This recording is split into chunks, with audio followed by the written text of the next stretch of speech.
Buen día, ¿cómo andan? Hola, buen día. Hola, Hola, buen día, profesor. buen Buen día. día. Bueno, Buen día, profesor. se van sumando de a poco. No estamos todos, pero somos los que estamos. Así que vamos a comenzar, ¿les parece bien? ¿Tienen alguna pregunta antes de empezar sobre los temas vistos? ¿O algo que les ocurra, que haya ocurrido? Profe, yo le quería preguntar, Antes de bien qué empezar, bolilla... ¿Se escucha? sí, te escucho. No, bien qué bolillas entraban ahora en el segundo parcial del martes que viene. Es de la 10 hasta... Y tendría que ser, ya te digo, da un minutito. 23, a ver.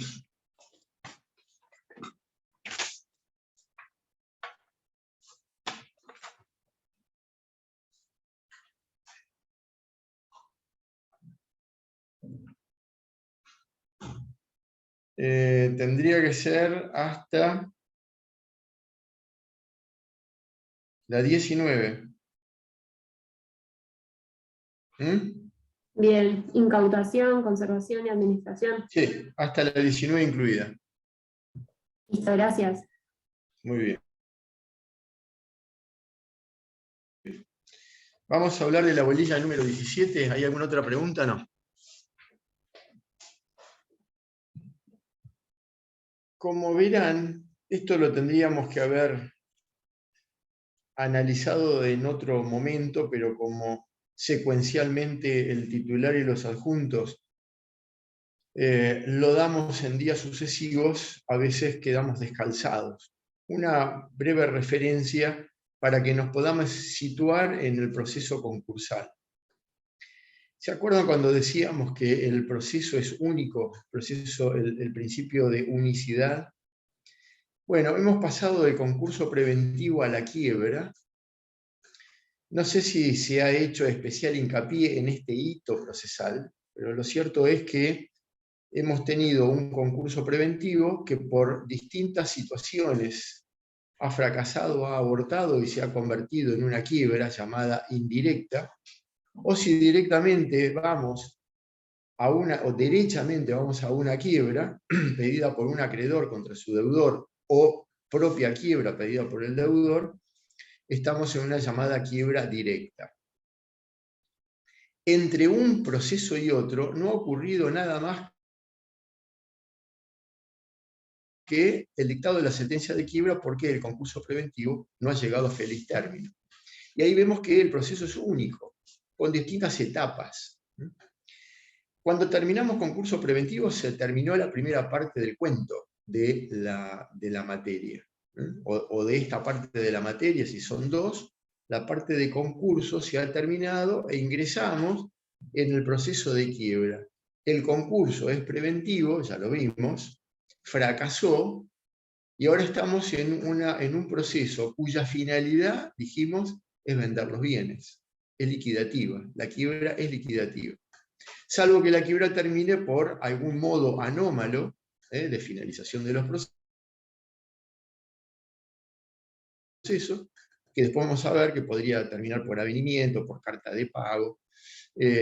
Por pago total no, porque estaríamos en el supuesto de venta de todos los bienes, pero habría algunos supuestos que no terminan siendo liquidativos y, sin embargo, terminan con el proceso de quiebra. Pero ahora estamos en el medio del mismo. ¿Qué es lo que ha ocurrido hasta ahora?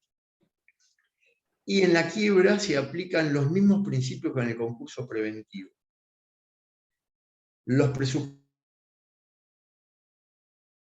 presupuestos, tanto el objetivo como el subjetivo, iniciamos un proceso de verificación de créditos conforme los artículos 200, 201. Hay que ir a verificar los créditos de todos los acreedores de causa o título anterior a la sentencia de quiebra. Y si estuviéramos en una quiebra indirecta, de los nuevos entre la presentación en concurso y la sentencia de quiebra, porque en el mientras tanto el deudor ha seguido trabajando, ha tenido actividad económica, comercial. Entonces hay acreedores que los llamamos nuevos, a los anteriores llamamos viejos, porque ya se presentaron a verificar en el concurso preventivo, Y luego ese devenir del giro ordinario del negocio ha gestado nuevas deudas.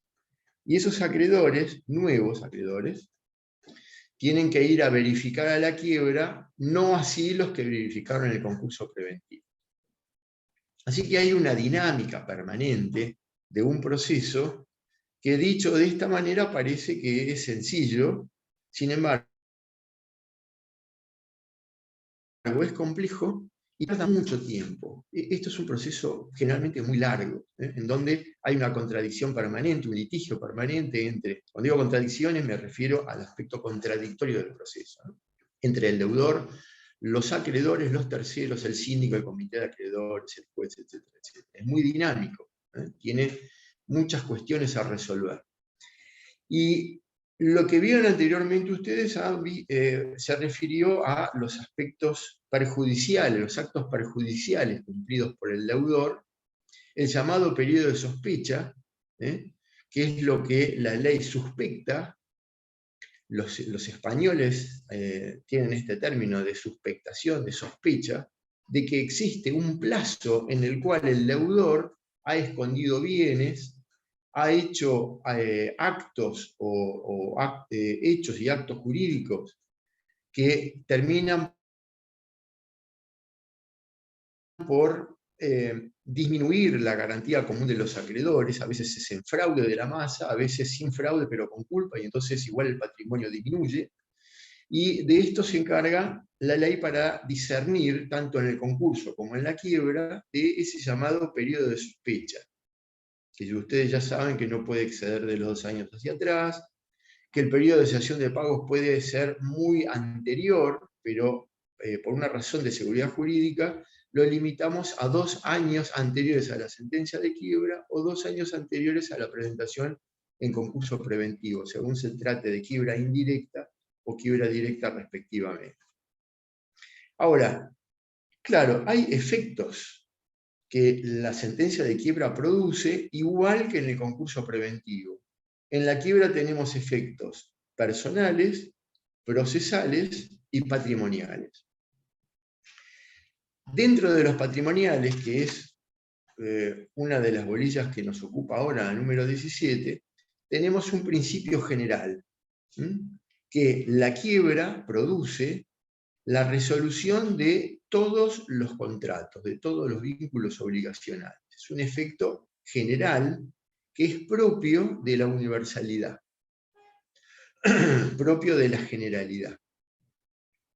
Como esta es una parte de la materia que es muy casuística, tiene muchos artículos, tiene una forma de redacción bastante particular y tiene puntos muy intrincados en algunos artículos en especial, suelo, y lo voy a repetir ahora, mucho más en la virtualidad, directamente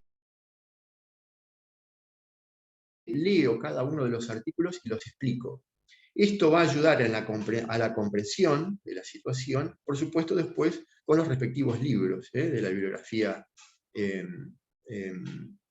tienen en las cátedras virtuales, sugerida. Hay algunos artículos que tienen alguna particularidad y hay que prestar mucha atención, hay que graficarlos, hay que ejemplificarlos para que se pueda entender, porque la lectura sola del artículo, la verdad que no trae mucha luz y a veces no es feliz su redacción. Así que vamos a tratar de explicarlo, me van diciendo si se entiende o si tengo que repetir para poder avanzar. La sección es la cuarta y arrancamos del artículo 125, ¿sí? Que les voy a pedir que vayan leyendo junto conmigo para que podamos desmenuzar. La primera parte dice: principio general, declarada la quiebra, todos los acreedores quedan sometidos a las disposiciones de esta ley y solo pueden ejercitar sus derechos sobre los bienes desapoderados en la forma prevista en la misma. Luego, estamos frente evidentemente, elocuentemente, estamos frente al principio de universalidad. Esta ley se hace efectiva sobre todos los bienes desapoderados del deudor.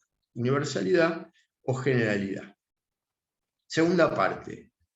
quedan comprendidos los acreedores condicionales, incluso aquellos cuya acción respecto del fallido queda expedita luego de ejecución o cualquier otro acto previo contra el deudor principal. Es decir, la universalidad comprende no solo a los acreedores de una suma cierta, líquida y exigible, sino también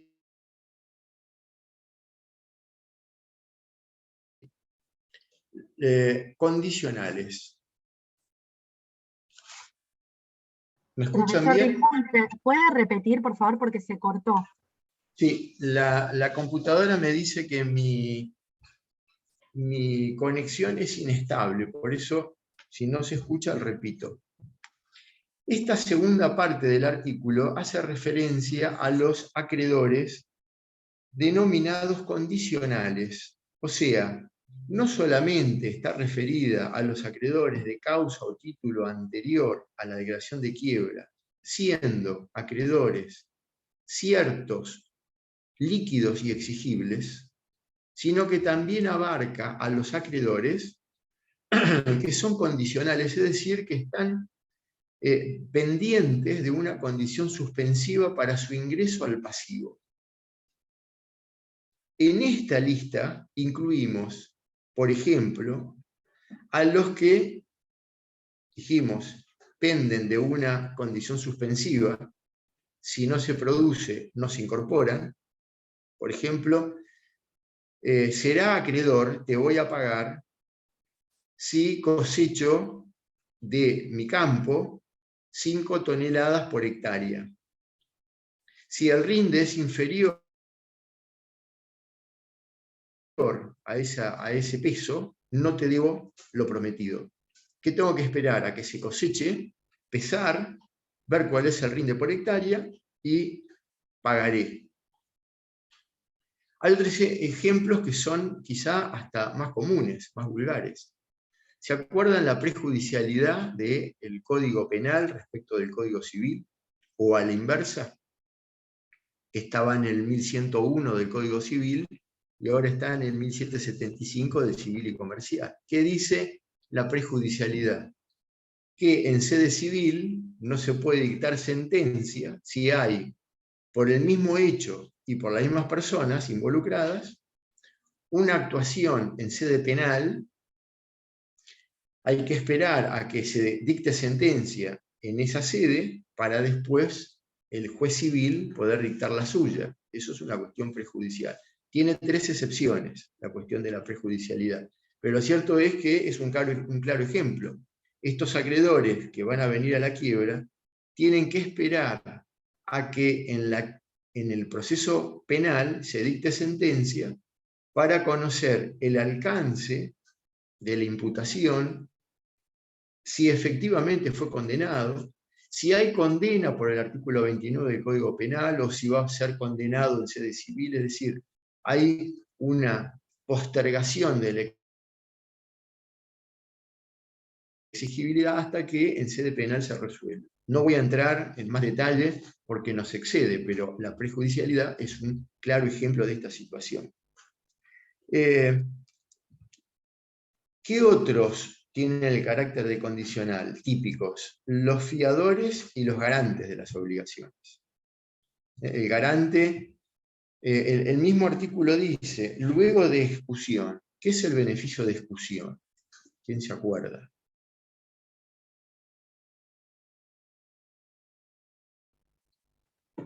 El beneficio de ejecución es el derecho que tiene el deudor de oponerse a que lo ejecuten hasta que no se ejecute a otro deudor, en este caso el principal, a quien él está fiando, garantizando, y si no paga o su pago es insuficiente, entonces recién puede ser ejecutado el garante o fiador. Eso es beneficio de ejecución. Luego está el beneficio de división, de determinar si son obligaciones solidarias, simplemente mancomunadas, dentro de las solidarias, las propiamente dichas o las obligaciones in solidum. Son distintos grados de responsabilidad del deudor frente a la masa, frente a sus acreedores.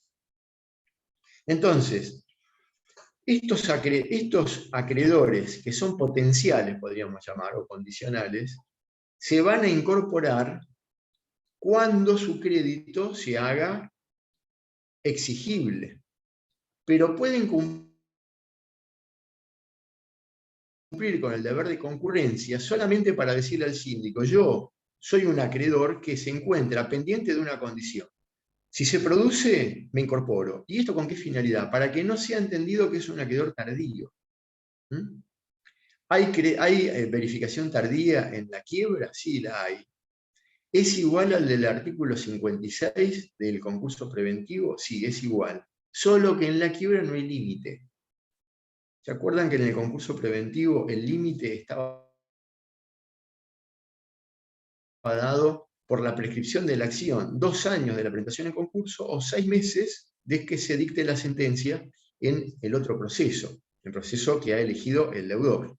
En la quiebra no se produce esta prescripción, ni por 2 años ni por 6 meses. Mientras la quiebra esté vigente, cualquier acreedor puede presentarse a verificar tardíamente, excepción hecha de los supuestos de clausura del procedimiento, en donde la quiebra está terminada y no se puede volver a presentar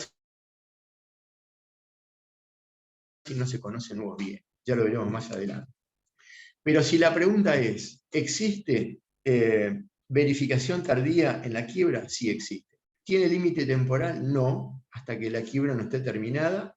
Cualquier acreedor tardíamente se puede presentar a verificar, como lo hace por vía incidental, ante el juez, con costas, por haberlo hecho tardíamente. Muy bien. Este es el 125. ¿Se entendió? Cuando, si quieren una regla mnemotécnica, tanto en el concurso preventivo como en la quiebra, todo bicho que camina va a parar al asador, dicho campestre. Bueno, todos los acreedores que quieran incorporarse al pasivo como acreedores tienen que verificar el crédito. Todos los acreedores tienen que venir a verificar el crédito. ¿Quiénes? Los de causa o título anterior a la declaración de quiebra o concurso preventivo si es un acreedor tardío del concurso preventivo, en la quiebra indirecta. Pero todos tienen que presentarse. ¿Qué importa? Todos los bienes de contenido patrimonial del deudor. Universalidad, principio de generalidad. ¿Se pueden presentar los condicionales? ¿Abarca a los condicionales? ¿A los eventuales? Sí, los abarca. Sin perjuicio de que haya que esperar a que se produzca la condición de fiador, de garante o de la prejudicialidad para que se incorporen ya definitivamente con un monto cierto líquido exigible. Porque si no sabemos cuánto me debe, no puedo ir a la quiebra de mi deudor a reclamarle el pago de crédito, si no sé cuánto me debe. ¿Se entiende? Me cumplo con el deber de concurrencia. Es decir, voy a lo del síndico y le digo, téngame por un acreedor que está esperando que se produzca la condición, la prejudicialidad o de lo que se trata. Muy bien. 126. Verificación, obligatoriedad. Todos los acreedores deben solicitar la verificación de sus créditos y preferencias en la forma prevista en el 200, salvo disposición expresa de esta ley. Todo bicho que camina va a parar al asador. ¿Cuál es el artículo 200? Lo mismo del 32. ¿Cómo se verifica en la quiebra? Exactamente igual que en el concurso preventivo. ¿Era necesario el artículo 200? A nuestro entender, innecesario. Porque remite a un artículo que lo tiene todo, que es muy completo, que es del 32 al 39, pues se aplica exactamente lo mismo. La verificación, la posibilidad de impugnar el crédito, de observarlo, el informe individual, el informe general. Es exactamente igual. O sea que en vez del artículo 200 ser reiterativo, tautológico, podría haber remitido tranquilamente al periodo informativo en el concurso preventivo, ahora aplicable a la quiebra, sin desmerecimiento. Sin embargo, bueno, hay un artículo 200 que prevé la forma en que se ha de verificar. Dice que todos, salvo, ahora, créditos prendarios o hipotecarios, sin perjuicio del cumplimiento oportuno de esa carga. ¿Cuál? La de verificar. O sea que los hipotecarios y los prendarios también tienen que verificar. Oportuno quiere decir que puede ser no este momento, puede ser otro. Los acreedores con hipoteca, prenda o garantizados con warrant pueden reclamar en cualquier tiempo el pago mediante la realización de la cosa sobre la que recae el privilegio, previa comprobación de sus títulos en la forma indicada en el 209 y fianza de acreedor de mejor derecho. Quiere decir que a esa regla de que todos tienen que ir a verificar, hay algunos que ya no necesitan esto, que son los acreedores con garantía real, garantía especial. Hipotecarios, prendarios y warrantistas. ¿Qué es un warrant? Yo les pregunto esto y confieso que ya hace algunos años, pero nunca lo había visto. Nunca había visto un warrant. No imaginaba qué era. Warrant es un derecho real de guarda de un objeto en poder del deudor, pero que es del acreedor. ¿Sí? Entonces, ¿cuándo vi por primera vez un warrant? Bueno, en el concurso preventivo de una empresa metalúrgica, yo no sé si lo conté a ustedes o lo conté en el posgrado. No quiero reiterar, ¿se los conté o no? Creo que no. ¿Cómo? No. Bueno, miren, una empresa metalúrgica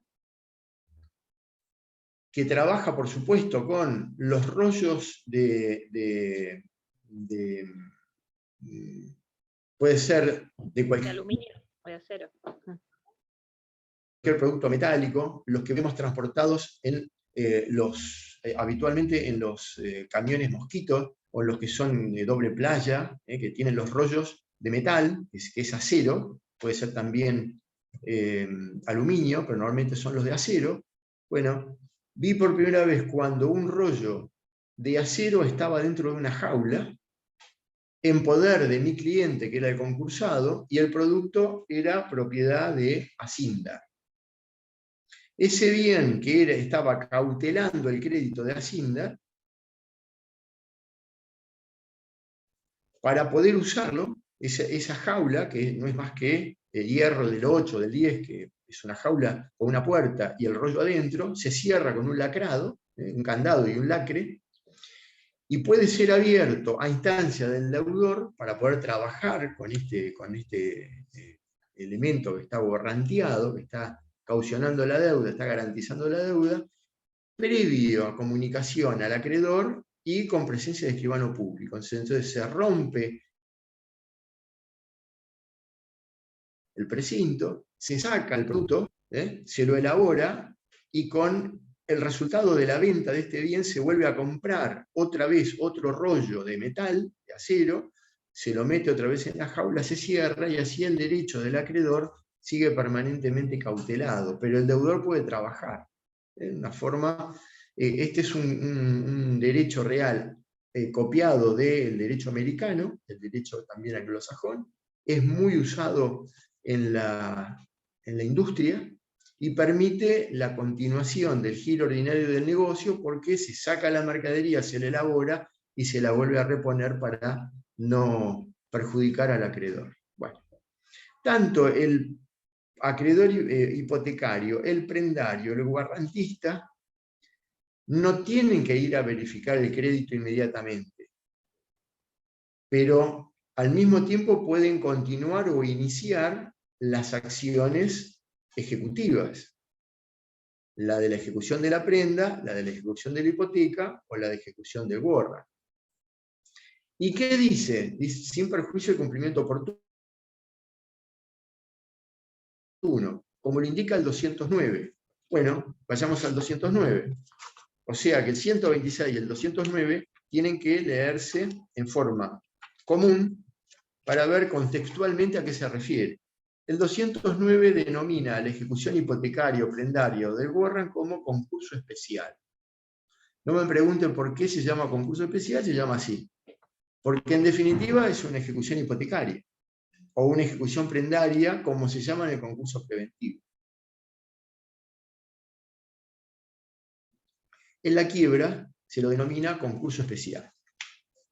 Concurso especial dice, los acreedores titulares de créditos con garantía real, estos tres que vimos, pueden requerir la venta que se refiere al 126 segunda parte mediante petición en el concurso que tramita por expediente separado, es decir, por incidente. Con vista al síndico, se examina el instrumento con que se deduce la petición y se ordena la subasta de los bienes objeto de la garantía. Reservadas las sumas necesarias para atender a los acreedores preferentes al peticionario, se liquida y paga el crédito hasta donde concurran el privilegio y remanente líquido previa fianza en su caso. ¿Qué surge de esto? Que no hay una verificación de créditos propiamente dicha. Se presenta al acreedor por el 126 y 209 como un juego conjunto de ambos artículos, le dice al juez, voy a ejecutar la garantía. Traslado al síndico, no le pide la verificación del crédito. El síndico, ¿qué hace? Examina lo exterior del título, lo aconseja al juez y el juez dice, bueno, ¿están reunidos los requisitos? Subástese, se subasta, auto de subasta, auto de venta. Se subasta, va a poder cobrar previo cumplimiento del 126, segunda parte, donde dice, sin perjuicio del cumplimiento oportuno de esta carga. ¿Cuándo es el cumplimiento oportuno de esta carga? Cuando el deudor va a tomar los fondos y se los va a llevar para su bolsillo. Entonces es la oportunidad procesal última que tiene el acreedor para cumplir con la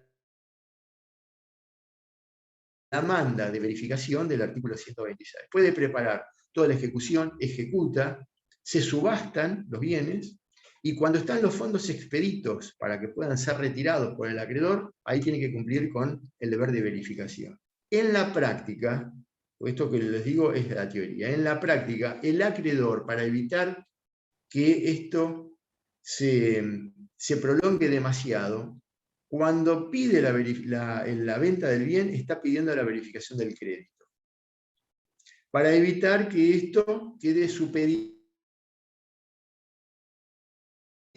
al cumplimiento del 126. Entonces, ¿qué hacen los acreedores para ejecutar el crédito? Piden verificación, piden la subasta de los bienes, el síndico integra las acciones, el juez ordena, lo tiene por verificado o por admitido, según las reglas procesales, y ordena la subasta del bien. Puede cobrar todo, sí, pero tiene que dar garantía por un acreedor de mejor derecho. ¿Se entiende? Porque puede haber un acreedor que postergue, que desplace al acreedor hipotecario o prendario, que en el 241, en el orden de los privilegios, un prendario, un hipotecario, un garantista está cuarto. Es decir, que hay 3 acreedores que están por encima de él. Para garantizar a estos acreedores que su crédito va a ser pagado con antelación al hipotecario o al prendario, entonces para poder cobrar, tiene que dar garantía de mejor derecho a estos acreedores. Puede ser que sea con dinero, con un bien, con un seguro de caución. Habitualmente se asegura mediante caución. Se contrata un seguro de caución, una aseguradora, y se le asegura a un acreedor que esté por encima de un acreedor hipotecario, a que en ese supuesto, si el juez ordena pagársele antes, va a tener los fondos suficientes. Para evitar esta situación, la ley le permite al síndico desinteresar a los acreedores hipotecarios y prendarios y guardantistas, pagando con fondos genuinos de la quiebra, desinteresarlos y quedarse con el bien hipotecado o prendado. Por ejemplo, la sede de la fábrica del fallido está en un inmueble hipotecado por un acreedor. Puede ser, por ejemplo, un banco. Si el banco ejecuta la hipoteca, la garantía, la fábrica cesa, no hay más trabajo. Si el síndico le hubiera aconsejado al juez la continuación de la empresa, ustedes habrán escuchado en muchas oportunidades que los trabajadores piden, cuando se decreta la quiebra de una empresa, que se ordene la continuación de la misma. Bueno, eso es muy habitual. Para evitar la subasta del bien, el síndico con fondos genuinos de qué? Y por la continuación de la empresa, ha comprado, ha vendido, ha elaborado, tiene fondos suficientes. ¿Qué hace? Le pide autorización al juez, le paga al acreedor hipotecario o prendario, lo desinteresa, el bien queda libre de gravamen, sigue produciendo la fábrica y se puede vender con la fábrica en marcha.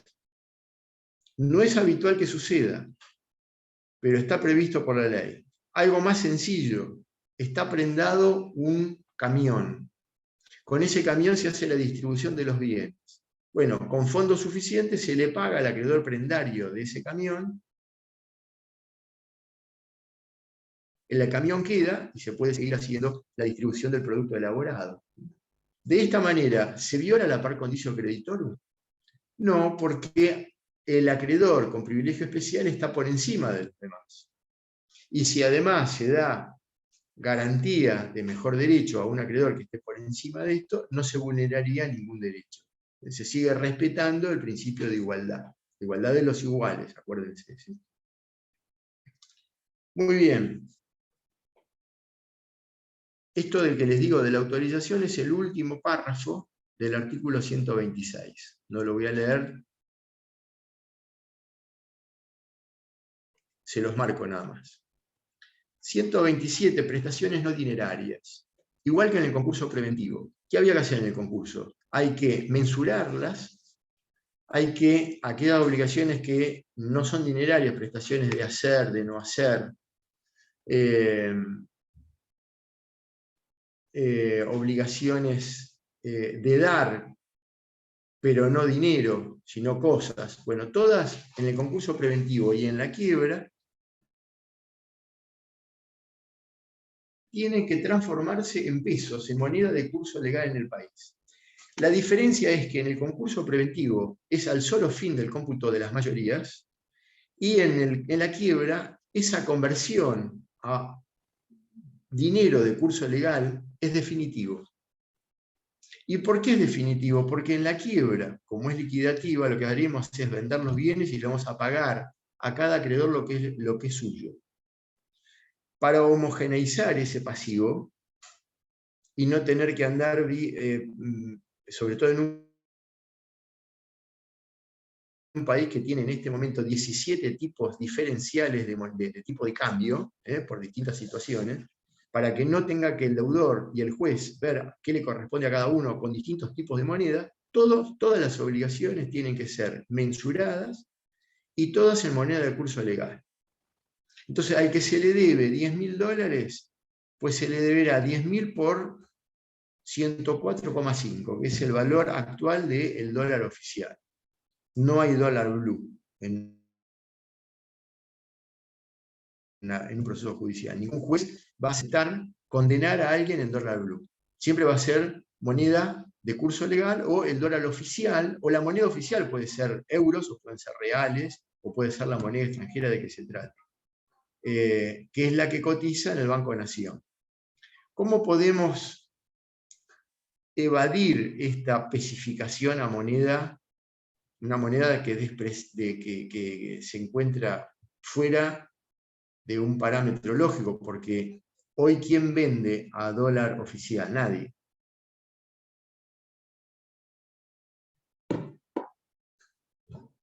Productos que se venden a dólar oficial porque así están previstos en la comercialización, como por ejemplo un auto 0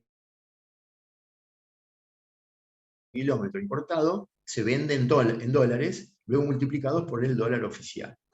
Pero todas las transacciones como moneda de estabilidad es el dólar blue.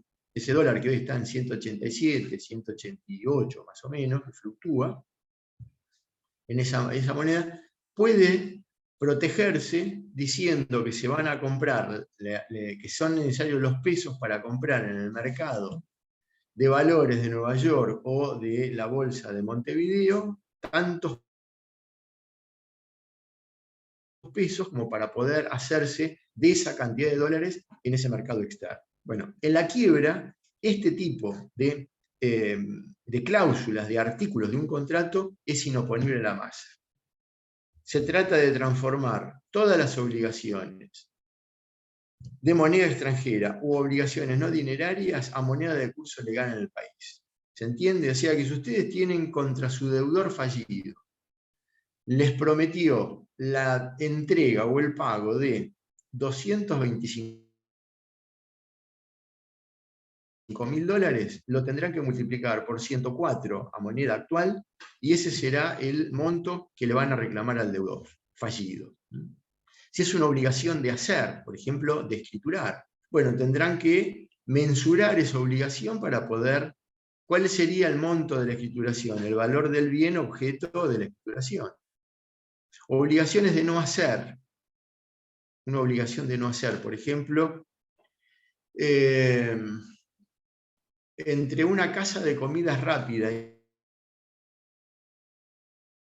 y otra, donde no se pueden poner a menos de 5 cuadras, 10 cuadras, una farmacia que no puede ponerse a más de 5 cuadras, a menos de 5 cuadras, o una agencia de lotería que no puede tener mayor cercanía a determinada cantidad de cuadras. Bueno, esas obligaciones de no hacer incumplidas dan lugar a un pedido indemnizatorio.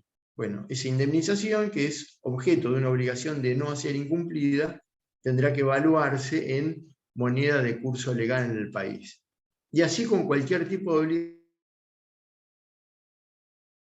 obligación tiene que ser justipreciada, para darle un valor, porque ¿qué le damos desde el fallido a esa masa de acreedores si son obligaciones que podrían ser hasta de activos no materiales, de los intangibles, por ejemplo? Bueno, como tenemos que vender bienes y darle a cada acreedor lo que le corresponde conforme un orden de privilegios, tenemos que justipreciarlo en moneda de curso legal, vendemos los bienes y le pagamos a cada acreedor lo que da esa torta de reparto conforme el orden de los privilegios. De ahí la diferencia entre el concurso preventivo y la quiebra. Bueno, el concurso preventivo dependerá de la propuesta del deudor, de cómo se irá a pagar, pero en la quiebra no hay propuesta, hay venta de los bienes. Por eso el sustento del concurso es lo preventivo, para seguir el orden natural de los negocios del deudor, y en la quiebra, donde ya no hay más actividad comercial, solamente se venden los bienes para pagar. La diferencia entre la finalidad del concurso preventivo y la finalidad de la quiebra. ¿Estamos hasta acá? 128. Prestaciones no dinerarias. No, perdón, 128. Vencimiento de plazos. Las obligaciones del fallido pendientes de plazo se consideran vencidas de pleno derecho en la fecha de la sentencia de quiebra. ¿Y por qué es esto? Supongamos que me decretan la quiebra hoy, pero tengo vencimiento de obligaciones dentro de los próximos 90 días, mañana, pasado, dentro de 15 días, dentro de 20 días. Típico ejemplo, pagarés. Tengo pagarés que he librado y que vencen dentro de 30, 60 y 90. Bueno, todas esas obligaciones a plazo, la ley dice que se vencen, se consideran vencidas, a la fecha de la sentencia de quiebra. ¿Y por qué es esto? Porque si la finalidad de la quiebra es vender los bienes hoy, y vamos a hacer un pasivo, vamos a cristalizar el pasivo a la fecha de verificación de crédito, no podemos esperar a que los créditos venzan, a que las obligaciones del deudor venzan. El pasivo tiene que ser conocido hoy, y ese pasivo, integrado por todas las obligaciones del deudor, aún las pendientes en el futuro, son convertidas a moneda de curso legal a hoy.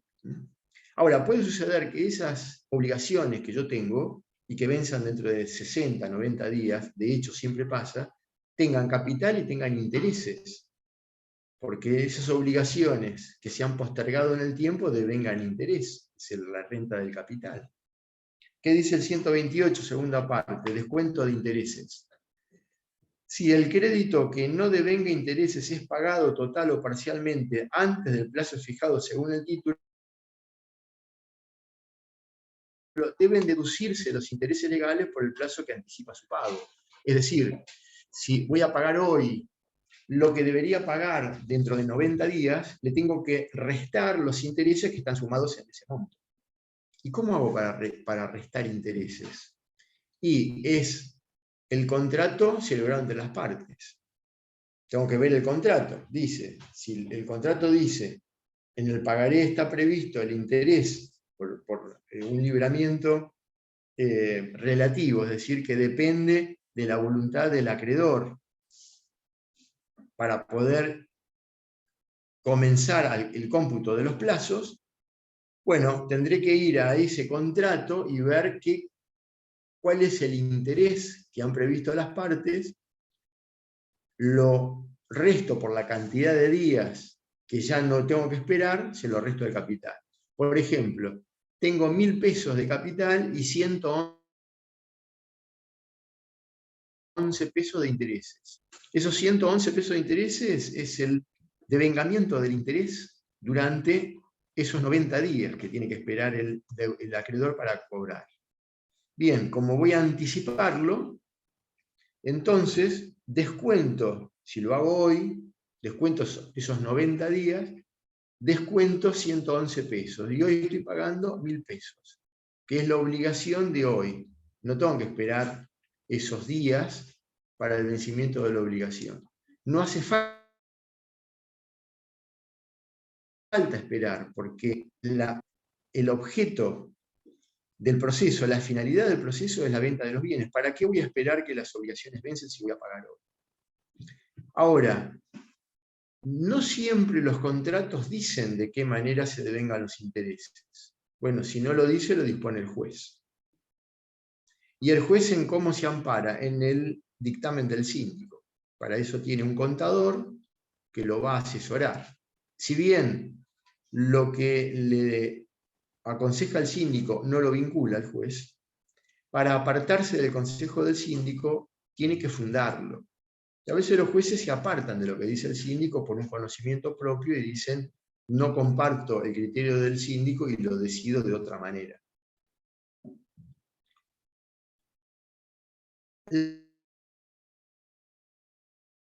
Lástima que no estamos en el sistema presencial, porque ahora necesito un pizarrón, necesito el marcador, un borrador y darles las distintas opciones y explicarles que en el sistema financiero hay 3 formas de cómputo del interés. Está el sistema francés, el sistema alemán y el sistema americano. Los 3 sistemas computan el interés sobre saldo. Siempre es sobresaldo, es decir, después de pagado un servicio del capital, se devengan nuevos intereses. Ese servicio se detrae, se resta, y así se computan nuevos intereses. El más conocido es el sistema francés. Si ustedes van a sacar un crédito en un banco, seguramente les van a aplicar el sistema francés. ¿Qué significa? A ver si lo puedo graficar verbalmente. Si tomo un crédito a 10 años son 120 cuotas. El sistema francés dice que en esas 120 cuotas voy a pagar interés, voy a pagar capital e interés. Las primeras cuotas, casi siempre hasta la mitad, pago todo interés y de ahí en adelante me empiezo a pagar el capital. Puedo adelantar las cuotas, pero siempre voy a adelantar las primeras y no las últimas, porque las últimas son las de capital, que si yo cancelo las últimas, le estoy privando al acreedor de cobrar interés. Entonces, el sistema prevé el adelantamiento de cuotas, pero sobre las presentes, no sobre las futuras. Y la cuota de capital del sistema francés es decreciente, es decir, las primeras son más altas que las últimas. ¿Se entiende? Porque tienen un gran componente de interés durante las primeras y después se va a empezar a pagar parte del capital y ese capital cada vez se va a hacer más chiquito y las últimas cuotas van a ser menores que las iniciales. El sistema americano, que es siempre sobresaldo, pero es directo, es mucho más caro. Y el sistema alemán es un mix de ambos. No me voy a explayar sobre esto, lamento, porque es interesante. Si ustedes me preguntan cuál es el sistema que uno aplicaría, si van al banco no lo discuten, porque el banco va a decir, este es el sistema con el que yo trabajo y esto no es convencional, a pesar de que se firma un contrato, pero es una cláusula predispuesta. El banco le dice, yo trabajo con el sistema francés y se terminó la discusión. Pero si fuera entre un deudor y un acreedor, y ustedes son acreedores, yo les diría que hagan interés directo, que es mucho más caro que el interés sobresaldo. ¿Y cómo lo hago? Bueno, el interés pactado, por ejemplo, el 5% mensual. Entre paréntesis, ¿es caro o es barato el 5% mensual? En Estados Unidos, si pongo 5% mensual, voy preso. En Uruguay también. Son economías sin inflación. En Argentina tenemos 50% de inflación anual, ¿verdad? O más, quizá, este año quizá más. En productos determinados, algunos son 100 y pico por ciento, por ejemplo la carne, tomado anualmente, ese costo, ese precio, tiene más del 50%. El pan, la harina, tienen más del 50%. Bueno, supongamos que vamos al INDEC, miramos cuál es la inflación anual, octubre-octubre 2021, nos da el 50%.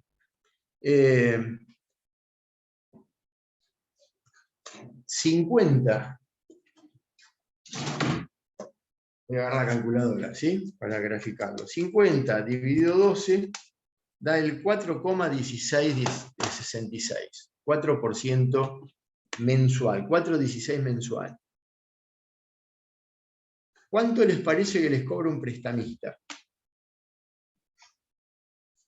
Prestamista no usurero. Son dos cosas distintas. Una cosa es el prestamista, otra cosa es el usurero. Cuando se pregunta cuál es la profesión más antigua del mundo, ustedes piensan en otra, seguro. Y no es esa, es la del préstamo. ¿Cuál es el valor del dinero hoy en Argentina? No sé. El 4% no se los cobra nadie. Es un regalo el 4% anual. O sea, si ustedes consiguen un préstamo en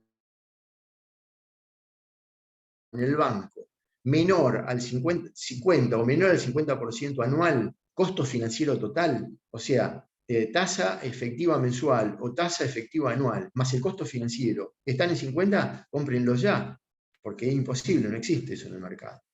Bien, voy a un prestamista. ¿Qué hace el señor prestamista?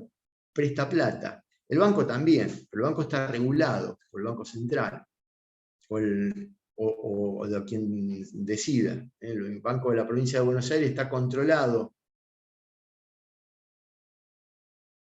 por digamos, está fuera del sistema financiero porque lo controla el Tribunal de Cuentas de la provincia, pero está sujeto a las reglamentaciones también del Banco Central de la República Argentina. Bueno, ¿cuánto cuesta hoy un crédito en el banco francés, en el Santander o en el Nación? Y 70 y pico % anual. No, perdón, el oficial. En el Santander estamos, en cualquiera de los bancos cuanto más chicos y de menos prestigio, más caros, obviamente, ¿no? 100%. O sea, tomo un crédito de 1.000 pesos, devuelvo 2.000 en 14 cuotas. Bueno, vayamos esto al prestamista de la calle, acá a mi vecino, que tengo uno en la otra cuadra. ¿Cuánto me está pidiendo ahora? Y 10% mensual. ¿Es caro? El 20% mensual, bueno, si se lo preguntan a un juez, el juez lo va a morigerar. ¿Y cuál es la tasa de referencia para el juez? El Banco de la Provincia de Buenos Aires para sus operaciones de descuento. Es decir, tasas activas y tasas pasivas. Saben esto, ¿no? La tasa pasiva es el interés que paga el banco por imposición a plazo fijo, y la tasa activa es la que cobra el banco cuando presta. La diferencia entre lo que presta y lo que cobra se llama spread. Y con esa diferencia vive el banco, entre otras cosas. ¿Qué hace el prestamista? Lo mismo. Presta uno y le cobra otro. La diferencia entre uno y otro es con lo que vive el prestamista. Ahora, en épocas de inflación del 50% y de la hiperinflación, como estuvimos en el 90 y pico, de 188, 189% en un mes, en el julio del 89 fue de 188 puntos en un solo mes. 1900 inflación anual. Los que son un poquito más grandes, no quiero decir viejos, saben de esto. El resto de ustedes no saben de qué estoy hablando porque ni siquiera habían nacido o eran muy chiquitos. Es lo peor que nos puede pasar, que vuelva una hiper. Imagínense lo que es el 1900 anual, 188% de inflación. Un paquete de fideos en el día se remarcaba 10 veces, en el día. Por eso tenemos que tender a una economía estable. Lo peor que le puede pasar a un país, la peor condena para los habitantes, por supuesto que para los pobres peor todavía, para los indigentes, es la inflación. Es el que corroe permanentemente el salario, la falta de acceso a determinados bienes. Uno de ellos es la educación. Quizá el bien más preciado, al que no se le otorga mucha importancia, pero es así. Segundo es el trabajo, etcétera, etcétera. ¿Qué quiero decir con esto? Que no sabemos cuál es el valor del dinero. ¿5% es barato? Sí, más o menos. 10% y estamos bien. El 20% y es carísimo, sí, pero cuando necesitan pagar la masa de salarios de la empresa y no tienen plata, y ya llevan 5 meses de atraso, y el producto que ustedes hacen no se vende, por X situación, porque es un producto estacional, porque no hay plata, por lo que sea, y no pagan los salarios hace meses, bueno, el empresario recurre a esto. El banco ya no le da plata por la crisis que tiene, por la cesación de pagos, los proveedores ya no lo proveen, y los trabajadores ya le están haciendo piquetes en la puerta y una olla popular. Pasa todos los días, ¿no? Todos los días, piquetes. Bueno, ahí el empresario ¿qué hace? Y toma créditos a tasas que son superiores a las de plaza. Y ahí entra en juego quienes vienen a verificar el crédito. ¿Saben una cosa? En un concurso preventivo, en una quiebra, el prestamista nunca viene a verificar el crédito porque trabaja en negro. El dinero con el que trabaja y presta no está blanqueado. Entonces, si viene a verificar el crédito, le está tocando timbre a la AFIP, para que la AFIP venga y le diga, a ver, muéstreme su declaración jurada, a ver si tiene ese dinero blanco. No lo hace nadie. ¿Y cómo cobra un prestamista? Digamos, prestamista / usurero, estamos en otra categoría. Bueno, ahí le manda a algunos muchachos amigos, o no tan amigos, bastante grandes, fuertes, y no vienen a hablar de derecho, vienen a hablar en otro idioma. Y ahí se produce todo esto de la liga de compradores, y donde están los aprietes y demás. Eso funciona en el mundo exterior, fuera de sus casas, con lo que van a lidiar cuando se reciban. Entonces vayan a las subastas y vean cómo actúa la liga de compradores, cuál es el monto del interés de plaza, y dependen si van a defender al acreedor o al deudor para determinar si el interés que le están pagando es adecuado o no a derecho. Porque el interés de tasa pasiva es insignificante. Y ahí ¿a quién se premia? Al deudor, y se castiga al acreedor. Para mí, siempre la tasa tendría que ser activa, porque se trata de repararle al acreedor lo que éste ha dejado de percibir durante cierto tiempo. ¿Por qué vamos a pagar con tasa pasiva? La diferencia entre la activa y la pasiva es el doble. Entonces, hay un evidente perjuicio para la masa, ¿no les parece? Si el deudor paga tasa pasiva. ¿Y cuáles son las obligaciones de tasa pasiva? Casi todas. Casi todas las obligaciones, salvo obligaciones entre comerciantes, obligaciones en comercio exterior, es tasa activa, algunos fallos de la justicia nacional laboral es tasa activa, y en la provincial después de la mora, tasa activa. Pero después en el común de los cristianos, todos tasa pasiva.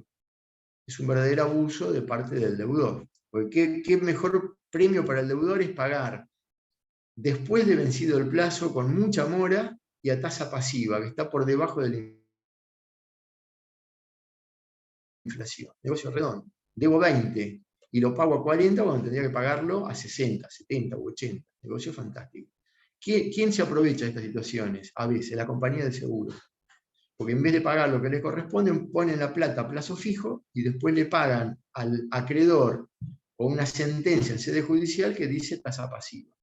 O sea, en economías inflacionarias, a las compañías de seguros les conviene más poner la plata a trabajar que pagarle al tercero por un evento dañoso.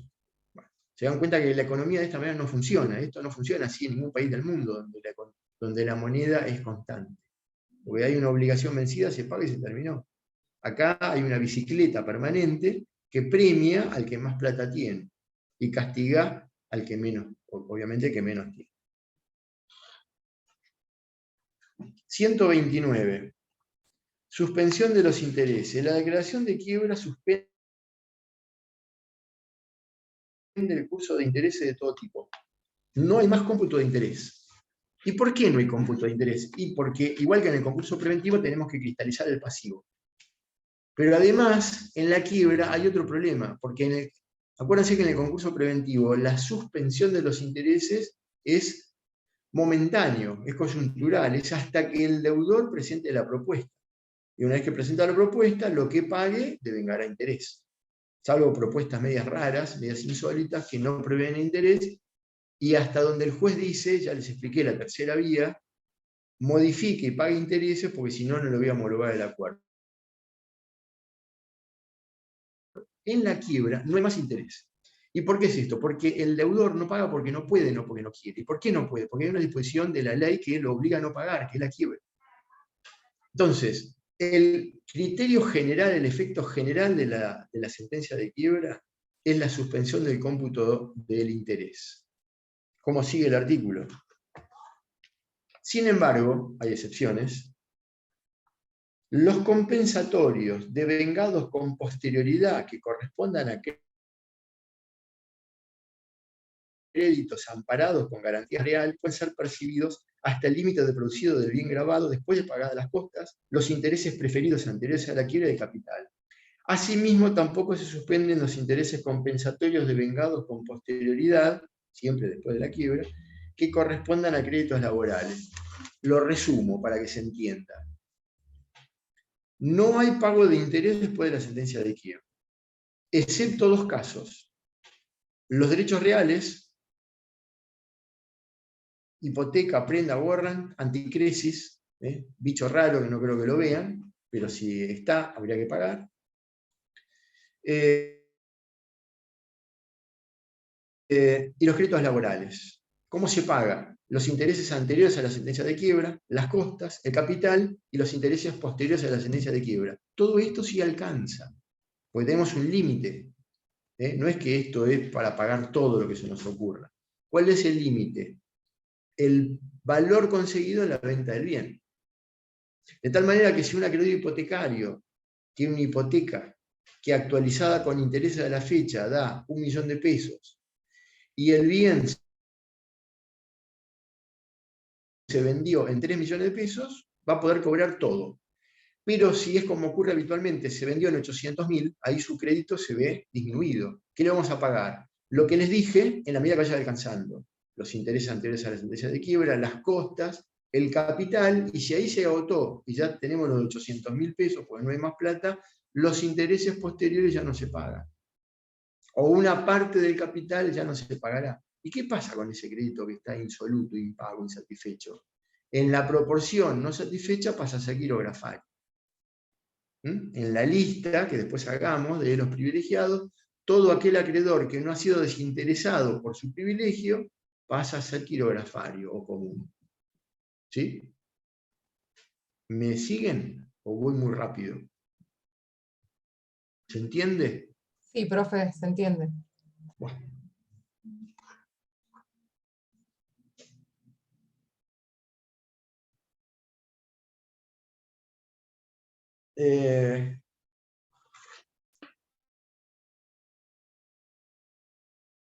Cuatro tipos de interés: compensatorio, moratorio, punitorio. En los punitorios tenemos los resarcitorios,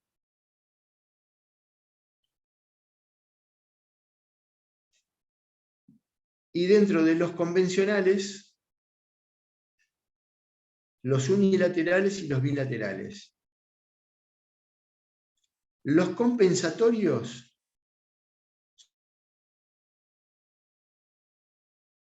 es el interés que va desde el acto hasta el pago. Puede ser que las partes lo hayan convenido. Por ejemplo, te presto 10 pesos al 2% mensual. ¿Cuántos días? 30. Me debes 12 pesos. ¿Está bien? Al cabo de... No, 20 pesos, 20% sería sobre 10, el 20% serían 2 pesos. Me debes 12 pesos dentro de 30 días. Ahora, no me pagás, voy sumando los intereses. El compensatorio pasa a ser moratorio, es el mismo. Lo único que en el medio que ocurrió, la mora en el cumplimiento de la obligación. Estos intereses se pagan dentro de este artículo, 129. Eso se paga. Compensatorio y moratorio es lo mismo. Nada más que en el medio ocurrió la mora en el cumplimiento de la obligación. Ahora, después están los sancionatorios. Uno son los punitorios previstos por las partes. Por cada día de atraso, además del compensatorio, se pagará 1 vez y media o el 2% adicional, que es lo que se suele escribir en los contratos. Y hay otros intereses que tratan de compensar el daño, ya no solamente por la mora en el cumplimiento de obligación a modo de sanción, sino que están previendo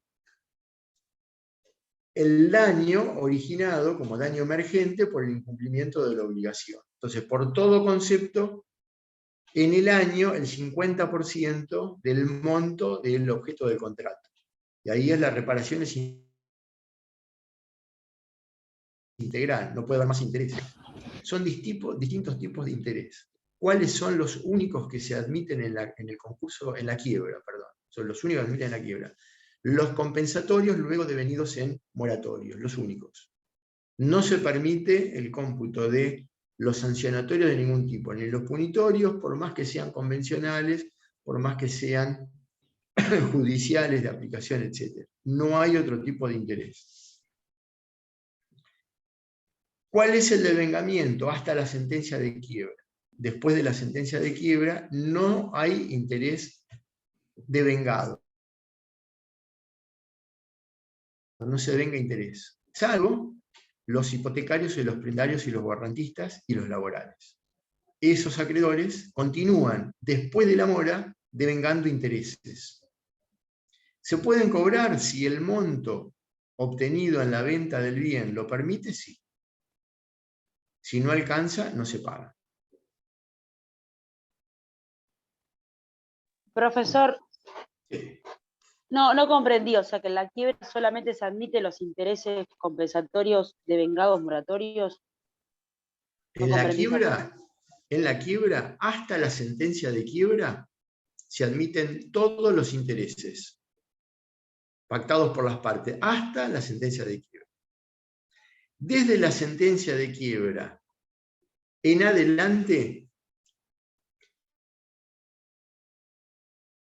solamente se van a aceptar intereses moratorios para los créditos garantizados en forma real y privilegiados, especiales, prenda, hipoteca, borran, y los laborales. ¿Está bien?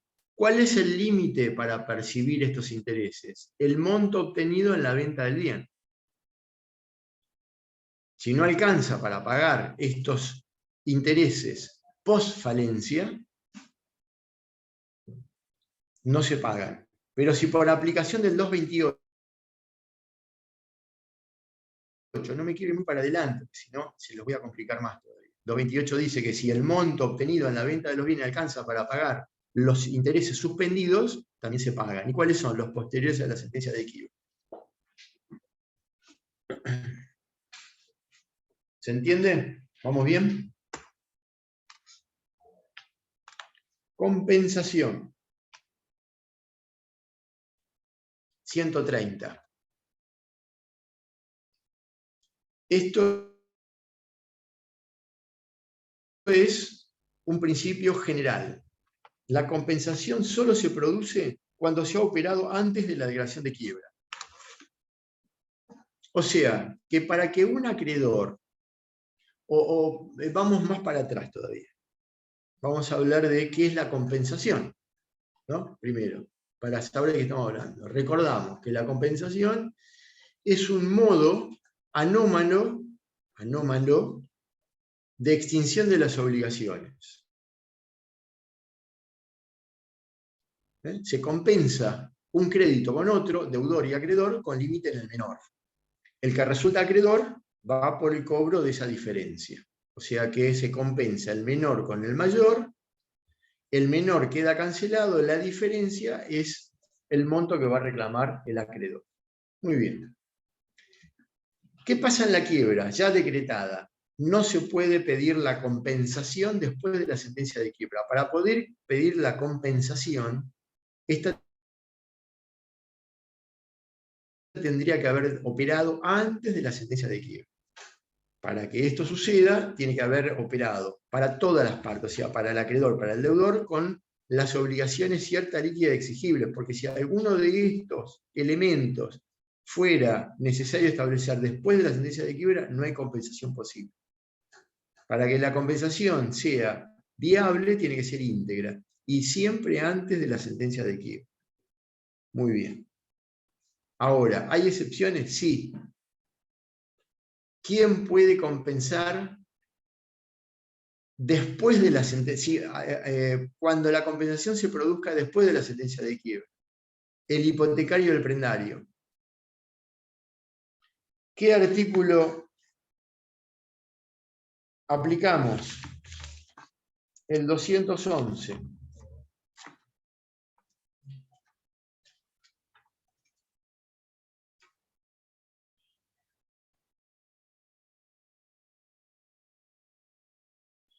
Precio, compensación. No puede alegar compensación el adquirente que sea acreedor, salvo que su crédito tenga garantía real sobre el bien que adquiere. En este caso debe prestar fianza al acreedor de mejor derecho antes de la transferencia de la propiedad, de acuerdo a lo que vimos por el estudio de los artículos 126 y 209 que ya hemos analizado. Entonces, vuelvo. No hay compensación después de la quiebra para ningún acreedor. Excepción, los garantizados con prenda, hipoteca o warrant, aún después que la compensación se produzca posterior a la quiebra. ¿Qué es lo que puede hacer el acreedor hipotecario? Ejemplo.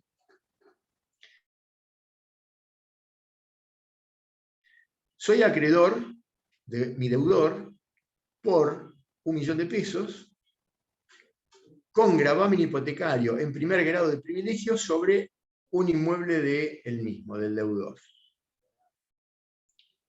Saco a remate, concurso especial, 209. Saco a remate el bien.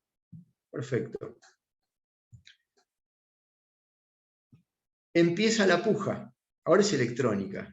Antes era más fácil. Ahora es electrónica, todo va vía electrónica, se van haciendo ofertas, pero también el juez la va regulando la oferta. Hay una secretaría de subastas electrónicas en toda la provincia de Buenos Aires. ¿Sí?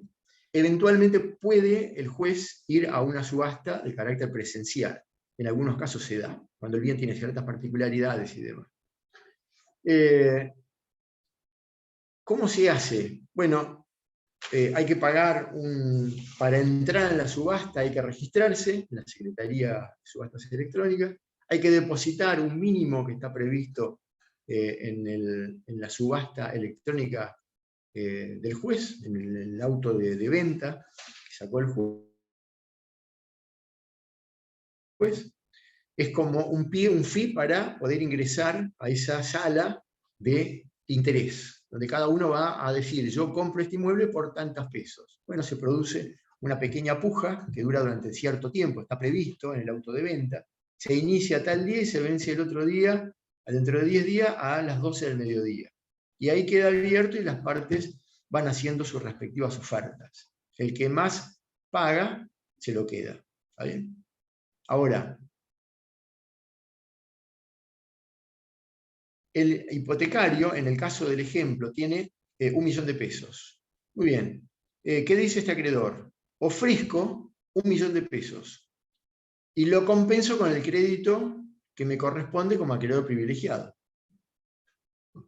Si no hay ningún acreedor que ofrezca más de 1 millón de pesos, se lo quedó el acreedor hipotecario. Y compensa su crédito con el valor del bien. Se quedó con el bien. Puede ser que no le interese quedarse con el bien. Y diga, no, voy a la resulta del remate. Hay puja, pasa el 1 millón de pesos. Bueno, dice, prefiero quedarme con el 1 millón de pesos. Se deposita en la cuenta de autos y en no poco tiempo, porque demora bastante, le van a dar el giro si se llevó el dinero. Muy bien, no se quedó con el bien. Pero es muy probable que le interese quedarse con el bien y no con el dinero. Por razones inmobiliarias, por distintas razones, pretende quedarse con el inmueble. O con el auto prendado, o con la mercadería guarranteada. Bueno, está previsto en la ley. Se puede compensar, aunque la compensación se produzca después de la sentencia de quiebra. Muy bien. 131, derecho de retención. Volvemos a explicar, a recordar, que es el derecho del retentor o retenedor. Es el que tiene aquel que ha hecho sobre un bien del acreedor algún arreglo y lo mantiene en su poder hasta que sea desinteresado, hasta que le pague. Derecho de retentor, de retenedor. Retiene la cosa hasta que la pague. Esto en el derecho civil es absoluto. No puede ser compelido a que devuelva la cosa hasta que le paguen lo que gastó en la reparación. Por ejemplo, le llevo el auto a mi mecánico. Hasta que no le pago no me lo devuelve. Esto en el derecho civil. Y lo retiene todo el tiempo que sea necesario. En la quiebra, como estamos en un proceso universal, colectivo e igualitario, pero fundamentalmente colectivo, el bien en poder del acreedor retentor tiene que ser devuelto a la masa. Lo entrega, se lo entrega al síndico. ¿Qué hace el acreedor? Verifica el crédito. Y después, conforme el orden de privilegios, cobrará o no. En el 241 está quinto en el orden de privilegios. Esto significa que hay 4 acreedores que están por encima del acreedor retentor. Si alguno de ellos se lleva todo el monto que tiene por cobrar, el acreedor retentor no cobra nada. ¿Me van siguiendo? ¿Se entiende? Sí, profe. O sea que el acreedor retentor en la quiebra cede sus derechos y tiene que devolver el bien. Verifica el crédito y tiene que esperar el resultado de la subasta. Ahora, esto tiene una particularidad. Esperen que me voy a sacar el saco porque tengo ganas.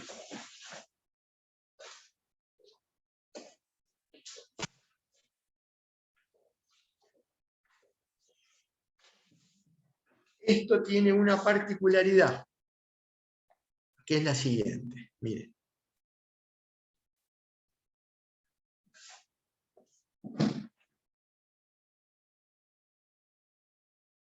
Resulta que en el derecho... Esperen que me toqué algo que no debería haber tocado. Ahí está. En el derecho común, en el derecho civil y comercial, está lo que se llama el rango de avance. ¿Qué es el rango de avance? Cuando en el sistema de privilegios o sistema común quilografario a prorrata hacemos un listado y tenemos 10 acreedores del 1 al 10, y el número 1 desaparece porque, por ejemplo, su crédito ha sido rechazado, porque se ha determinado que la firma no le correspondía al deudor, porque no hay hipoteca, no hay prenda, por cualquier situación. Ese acreedor que desaparece de la lista, el segundo pasa a primer lugar, el tercero al segundo, el cuarto al tercero y así sucesivamente. ¿Está bien? Hay rango de avance. Se avanza al inmediato superior. Derecho común. En el derecho concursal no hay rango de avance. Cada uno permanece en el lugar que le corresponde. Y el monto del crédito que le correspondía a ese acreedor, que lo vamos a sacar del listado de acreedores en la quiebra, ese monto de ese acreedor va a la masa. El segundo permanece en el segundo lugar, el tercero en el tercero. Si desaparece el primero, es el tipo de ejemplo donde ahí no habría discusión, pero si de una lista de 10 aparece el quinto, el sexto no va al lugar quinto, y el monto que le correspondía queda en la masa. Pero tiene una excepción esto, que es el acreedor retentor. ¿Cuál es la excepción? Si el acreedor retentor, que está quinto, comenzó a ejercer su derecho antes de cualquiera de los 4 que lo preceden, puede subir. Y si comenzó a ejercer su derecho antes de los 4 que lo preceden, totalmente antes de los 4 de ellos, entonces pasa a ser primero. Esto tiene una explicación en la ley 19.551, la ley anterior. El acreedor retentor estaba primero en el orden de privilegios. Ahora lo pasaron al quinto, hace años lo pasaron al quinto, pero le dieron este reconocimiento temporal en donde el acreedor retentor, si empezó a ejercer su derecho de retención con anterioridad a los 4 acreedores que lo preceden, entonces se le reconoce rango de avance. Única excepción que tiene el derecho concursal para que los acreedores puedan saltear escalones y puedan subir en el rango de privilegio. Dígame si lo van entendiendo, ¿sí? Porque si hay alguna duda, lo tenemos que volver a... Profesor, una pregunta. ¿Qué? El derecho de retención no se relaciona con las medidas precautorias, es otra cosa. No, el derecho de retención es el que tiene el acreedor de retener la cosa hasta que se le pague. No hay una medida cautelar, no hay un embargo, no hay una inhibición general de bienes, no hay una intervención judicial, no hay una anotación de litis, etcétera, etcétera. Esas son las medidas cautelares, las dicta un juez. El derecho de retención lo dicta el Código Civil y Comercial. Es el derecho que tiene aquel que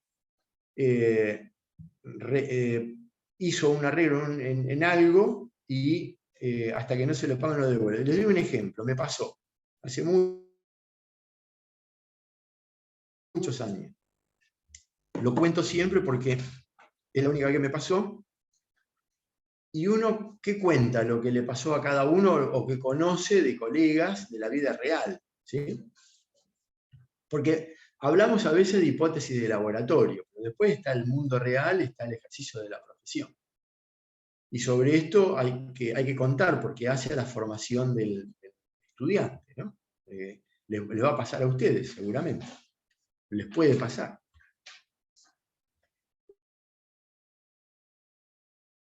En una quiebra que tramitaba acá en la ciudad de La Plata, yo estaba por el síndico, como letrado del síndico, y fuimos a secuestrar una camioneta de la empresa fallida que había chocado y volcado en una ruta cercana a Mar del Plata. Esa camioneta fue llevada a un taller mecánico en Mar del Plata y la habían arreglado. Me acuerdo de una Ford doble cabina que estaba perfecta. Bueno, fuimos con el oficial de justicia, fuimos a la comisaría para pedir el auxilio de la fuerza pública porque teníamos vías de hecho, que era una situación muy complicada, entonces el juez ordena el mandamiento de secuestro con auxilio de la fuerza pública, puede ser con cerrajeros, sin cerrajeros, con ocupantes, sin ocupantes, son distintas formas de librar el mandamiento. Pues bien, nos libró el mandamiento de secuestro del bien. Fui con el oficial de justicia, fuimos a la comisaría, nos dieron el policía más bajito y flaquito que había en toda la comisaría. Digo esto para que vean qué pasa después. Bueno, fuimos al taller mecánico, preguntamos por el titular del taller, apareció un señor y le explicamos que veníamos por una quiebra a secuestrar la camioneta que él había arreglado hacía ya unos meses. Imagínense que cuando se la llevaron estaba hecho un 8. Y él enderezó, le puso muchísimo dinero, y ahora nosotros le decíamos a este señor que nos llevábamos la camioneta, y que él tenía que ir a verificar el crédito a La Plata. Imagínense la cara de este señor. ¿Y qué hizo? Reaccionó mal como lo estábamos pensando. Agarró una masa, un martillo gigante, le dijo, bueno, si ustedes se la llevan, yo la voy a dejar igual, y como no me van a pagar, le voy a dar la camioneta igual que cuando me la trajeron ustedes. Y el primer martillazo en el capó de la camioneta ya la destruyó la camioneta, otra vez. Así que le dijimos al policía que actúe para que no sucediera lo que estaba sucediendo. Pero claro, el chapista, el mecánico chapista, era el triple, físicamente hablando, del policía. Así que para calmarlo tuvimos que agarrarlo entre todos. El policía no llegó a sacar el arma, porque si no era un desastre. Finalmente se calmó, le explicamos, nos llevamos la camioneta, el señor después no vino a verificar el crédito, pero se consiguió a través de un amigo del fallido y le pagaron el arreglo. Una de las profesiones más peligrosas que se conocen es la del oficial de justicia. No sé si saben, no sé si hay alguno de ustedes que trabaja en el Poder Judicial. Una de las profesiones más complicadas, más peligrosas, es la de ser oficial de justicia, porque son los que son hombres y mujeres. Y hay una que conozco que es la más mala de todas, la más valiente de todos, que es la que va al frente y que no tiene ningún problema. Y hay que entrar en la casa para sacar a algún chiquito que uno de los padres no cumple con los deberes de la guarda o el régimen de visitas, hay que ir a sacarlo, hay que ir a secuestrarlo. O secuestrar, en este caso, un auto, o secuestrar algún bien en particular. Y ahí hay momentos de mucha tensión. Desalojos, bueno, me olvido del más común, que es el desalojo, es el llamado lanzamiento, que es cuando el mandamiento de desahucio se ordena el desalojo del inmueble, y ahí hay que ir con el oficial de justicia, el abogado normalmente, porque es apoderado y no va, el titular de dominio, el propietario del inmueble no va, y hay que ir a sacar a la familia donde hay chiquitos, hay perros, hay una situación muy complicada. ¿Por qué hablo de los chicos y de los perros? Porque los chicos están amparados por el Pacto de San José de Costa Rica y tienen un sistema específico, con lo cual normalmente el desalojo queda postergado para otro momento. Y si el perro está nervioso, ladra y puede estar, y es mordedor, hay que pedir auxilio al Instituto Antirrábico, para que venga personal para ponerlo en resguardo. Así que todo eso por un mandamiento de desalojo. Piensen ustedes cuánto se tarda a veces en desalojar un inmueble, con todas estas cuestiones, ¿no? Y cuando les toque esto, no se hagan el llanero solitario ni Superman, y no se metan en esto porque es muy peligroso. Y deje que actúe la policía, si va a la policía, el oficial de justicia, que cumplan su mandato, no porque por cobardes, sino porque vivimos de esto y no nos podemos andar involucrando permanentemente en estas situaciones que son tan peligrosas, ¿sí? Entonces pónganse a resguardo, no se metan, dejen que el oficial de justicia y la policía resuelvan la cuestión. Ya les va a tocar esto, acuérdense, se van a acordar de mí cuando, no sé si ya han hecho las prácticas civiles o lo están haciendo, también de esto van a hablar en su momento, ¿sí? Bueno, vamos al fuero de atracción 132.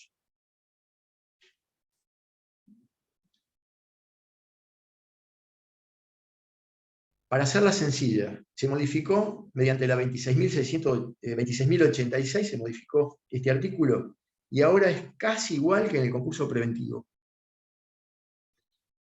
No se atraen las cuestiones de familia, los juicios de derechos no patrimoniales y los de expropiación. Quedan en sus jueces de origen. Pero se atraen al juzgado y todos los que tramitan en extraña jurisdicción de derechos no patrimoniales elegidos por el acreedor quedan en esa sede. ¿Qué es lo que se atrae? Todos los ejecutivos y el hipotecario y el prendario, a diferencia del concurso preventivo. Tramita ante el juez de la quiebra. Gran diferencia con el concurso preventivo. Porque ¿qué se hace habitualmente cuando se le pide la quiebra a un acreedor, a un deudor?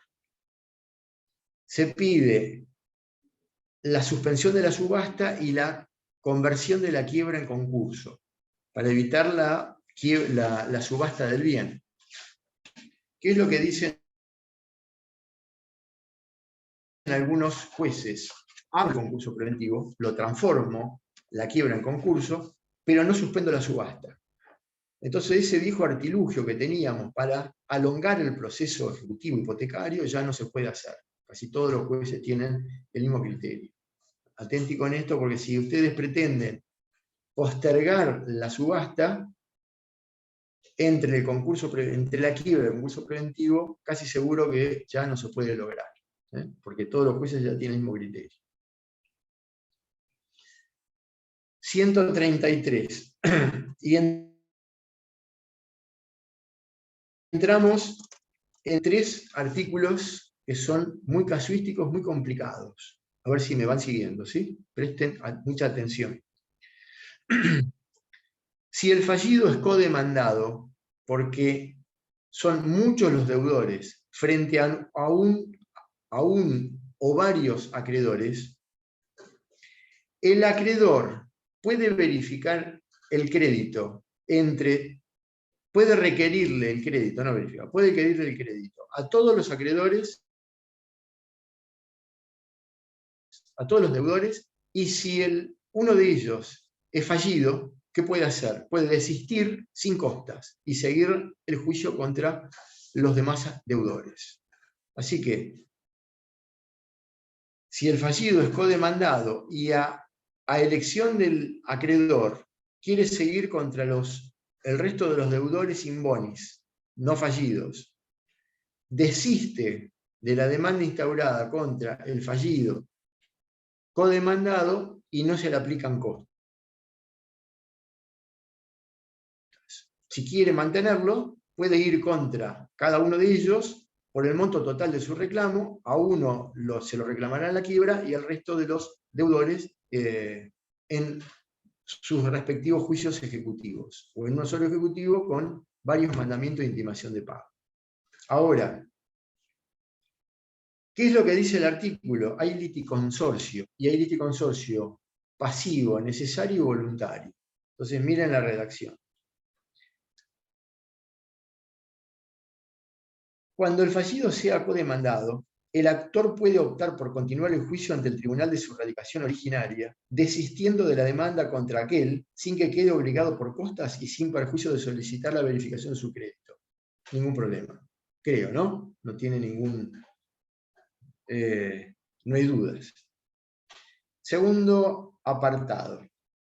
Existiendo un liticonsorcio pasivo necesario, o sea, donde obligatoriamente forma parte del pasivo,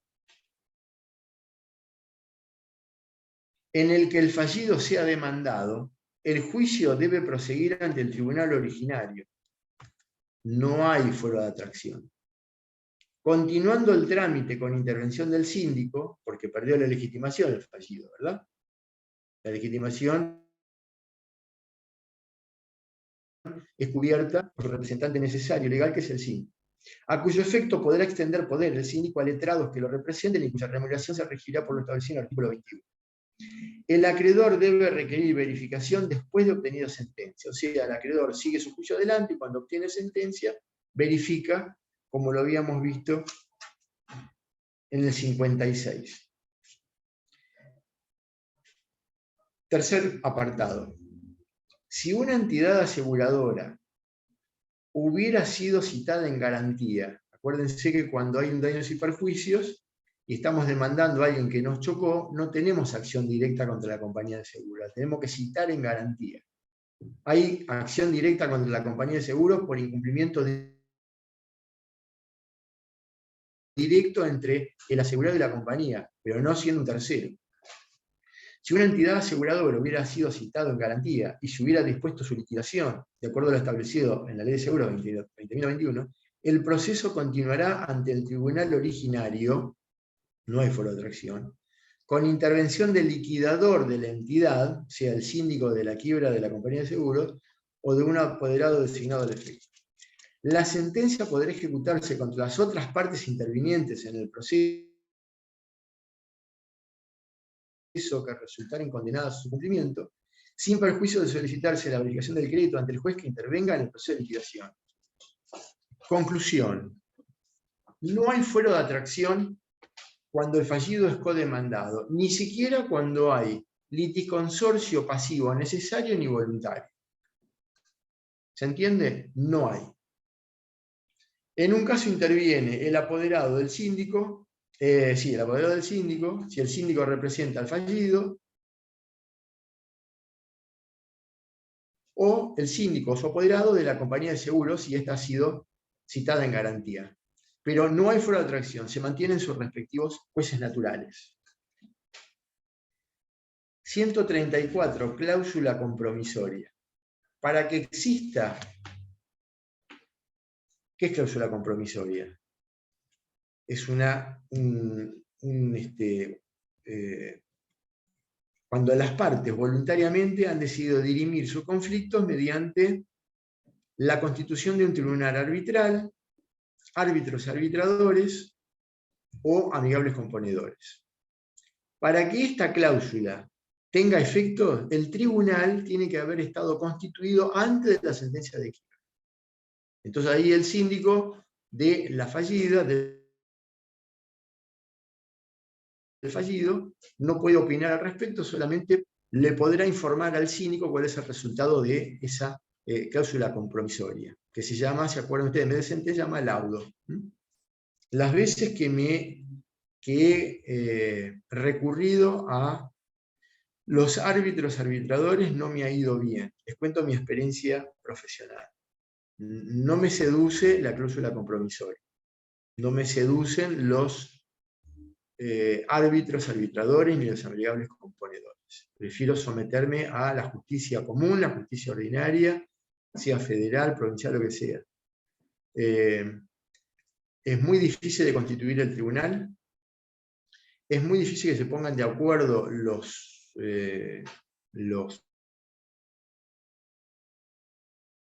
las partes para designación de cada uno de sus árbitros.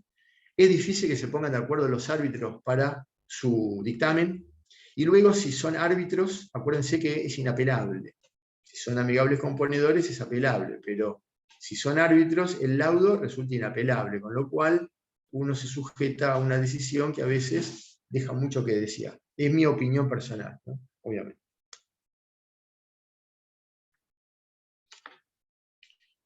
La leo, 134. La declaración de quiebra produce la inaplicabilidad de las cláusulas compromisorias pactadas con el deudor, salvo que antes de dictada la quiebra se hubiese constituido el tribunal o árbitros o arbitradores. El juez puede autorizar al síndico para que en casos particulares pacte la cláusula compromisoria o admita la formación del tribunal de árbitros o arbitradores. ¿Cuándo se da esto? Bueno, cuando son derechos litigiosos muy específicos que necesitan de la calidad de árbitros para que se pueda dilucidar la cuestión.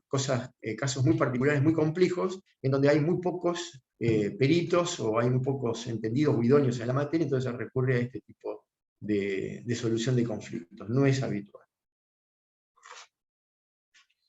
135. Obligados solidarios. Este no tiene gran dificultad. El acreedor de varios obligados solidarios puede concurrir a la quiebra de los que estén fallidos. O sea, Hay muchos deudores, algunos de ellos están fallidos. El acreedor puede ir por el total del crédito en cada una de las quiebras de los que están fallidos, figurando en cada una por el valor nominal de sus títulos hasta el íntegro pago.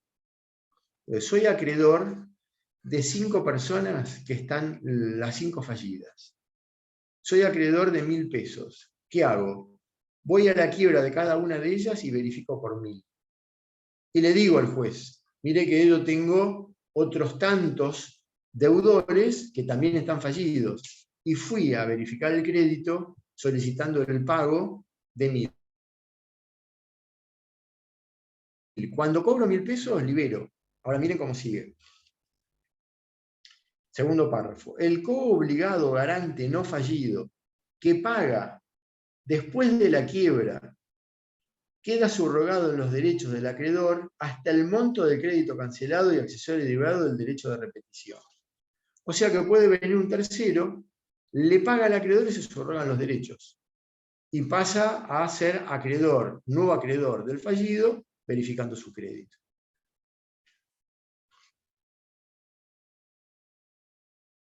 ¿Es común que suceda esto? No. ¿En dónde se da? En el derecho, en el comercio exterior.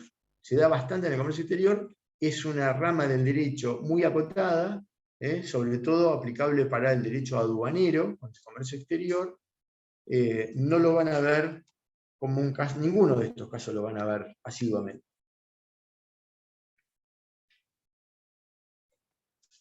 (136) Repetición entre concursos. Acuérdense que tengo como acreedor 5 fallidos, ¿sí? No existe acción entre los concursos de los coobligados solidarios por los dividendos pagados al acreedor, salvo si el monto total pagado excede el crédito. Muy bien, ¿qué ha ocurrido acá? Fui a verificar en cada uno de los fallidos, cada una de las quiebras, los 1.000 pesos que me debían todos en forma solidaria.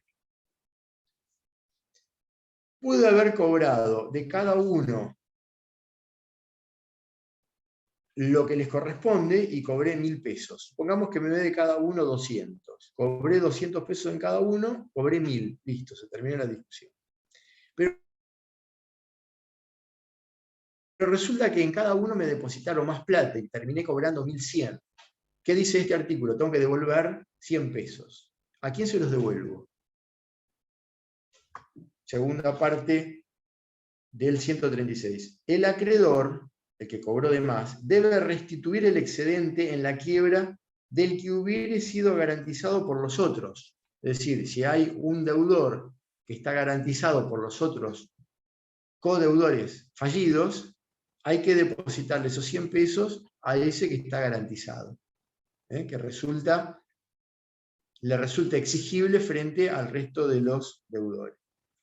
O, si no se puede, conforme las reglas del 689 del Código Civil en los demás supuestos. Tachen 689 y pongan 820, 821 del Código Civil y Comercial de la Nación. ¿Y qué dice el 820 a prorrata? Le devuelve esos 100 pesos a prorrata en cada una de las quiebras de los demás codeudores solidarios, de codeudores fallidos. 137. El peor de todos. A ver si lo puedo explicar.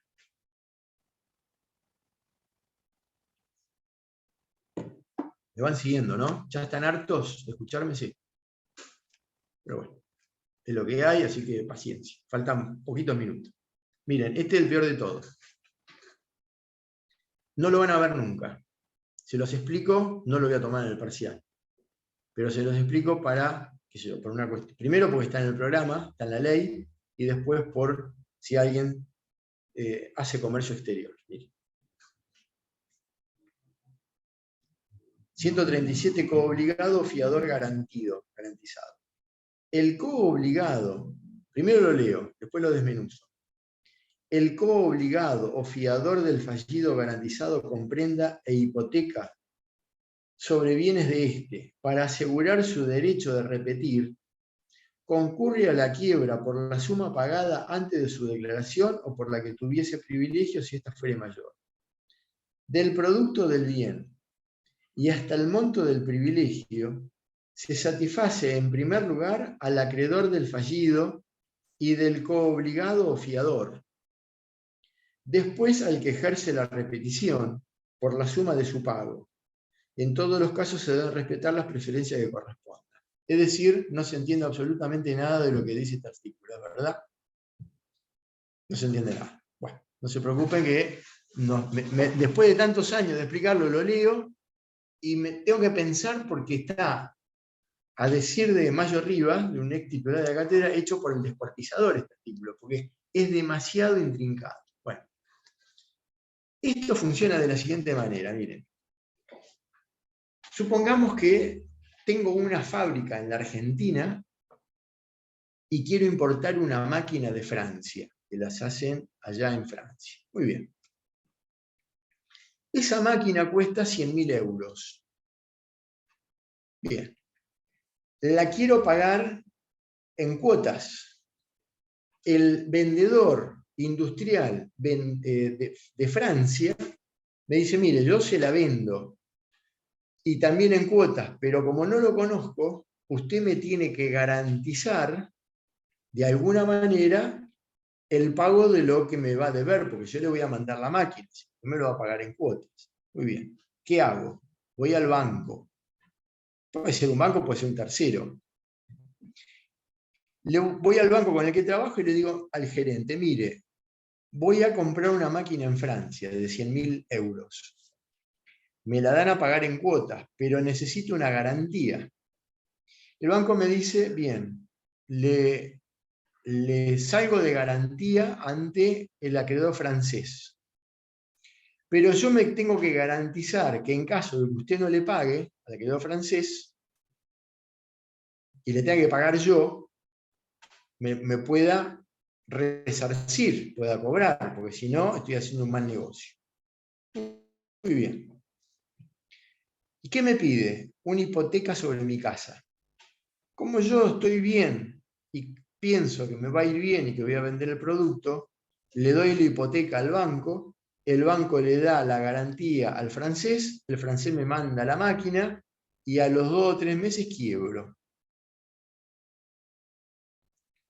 ¿Cuál es el problema ahora? Que el francés me va a venir a pedir el pago de lo que le debo. Y el banco va a decir, sí, momentito, pero yo le voy a pagar, pero me voy a cobrar sobre el bien sobre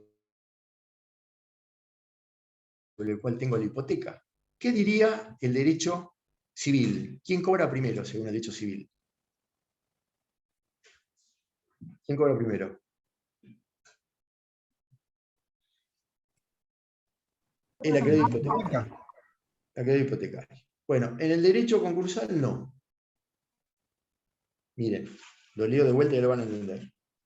Del producto del bien se vendió y hasta el monto del privilegio del banco, que me dio la hipoteca, y hasta el monto del privilegio se satisface en primer lugar al acreedor del fallido y del coobligado fiador. ¿Quién es? En el ejemplo. El francés. El francés que me vendió la máquina. Después, al que ejerce la repetición, ¿quién es? El banco. Por la suma de su pago. En todos los casos se deben respetar las preferencias que corresponden. Quiere decir que el derecho concursal subvierte, modifica, altera las reglas del Código Civil y Comercial.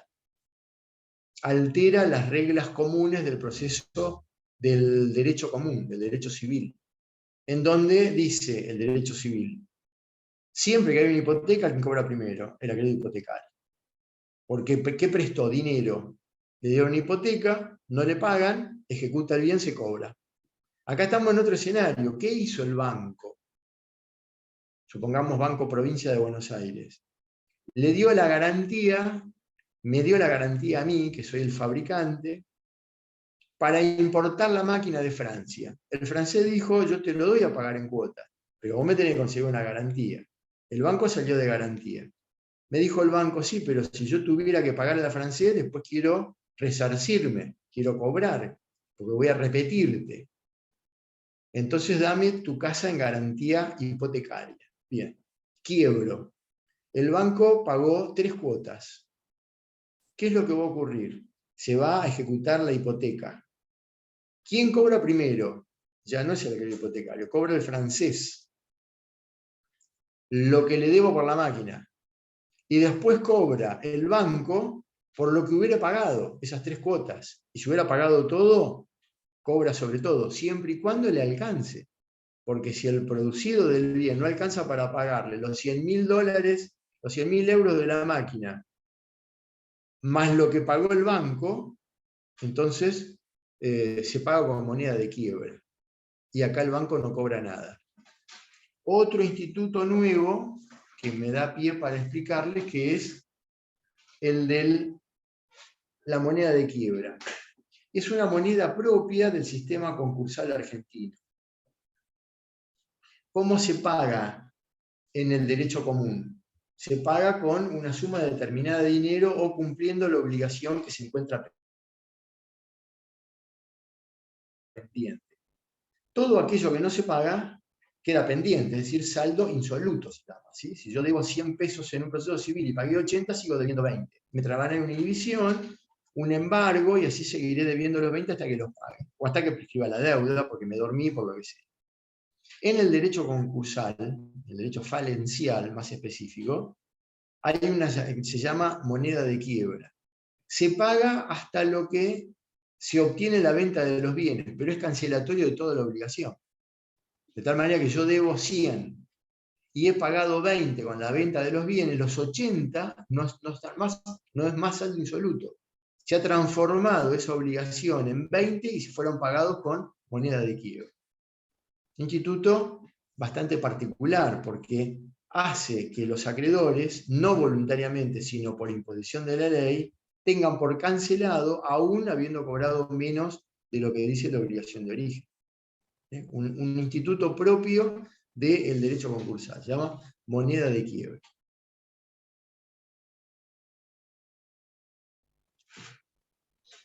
O sea, en este caso, el que salió perdiendo es el banco, porque el banco le pagó al francés. Totalmente. Y claro, y dice, no tengo más guita, y se acabó. Exactamente. Véndanme los bienes y hacemos un orden de preferencias. O sea que nuestra propia ley beneficia al extranjero. No lo veía por ese lado. No viene por lo apátrido que somos. No. El fabricante puede ser uno de acá, de Don Torcuato, o de Villa General Belgrano, de Córdoba. Le voy a pagar yo le dije así porque esto se da normalmente, les decía, en comercio exterior. Es usual que las máquinas, la industria argentina no es autosuficiente y casi todo lo que tenemos como maquinaria es importada. Normalmente, cuando estamos hablando de cosas importantes, de tecnología de punta, no es local y se compran maquinarias en el exterior, en el extranjero. Y esto es muy usual. Bueno, el banco, ustedes dirán, pero el banco es tan tonto de hacer estas cosas. Bueno, ¿qué hacen mientras tanto el banco? Le dice, bueno, tráeme la hipoteca de tu casa, tráeme la prenda de tu auto, y decirle a tu esposa y a tus hijos y a tu cuñado que me vengan a firmar personalmente una garantía. Porque los bancos ya lo saben, han dejado de cobrar muchísimas veces por aplicación de este artículo. Entonces, ¿qué dicen? Yo te presto la garantía, pero ya no me voy a quedar con 100.000 euros, me voy a blindar en 300.000 euros, porque si vos caes en quiebra va a cobrar el francés, yo no cobro nada. Entonces, aumento en la exigencia. Cuanto más exigente es, más caro, porque también lo puedo solucionar con un seguro de caución, de los que les dije. Hoy se maneja muchísimo la caución en Argentina, muchísimo, pero es caro.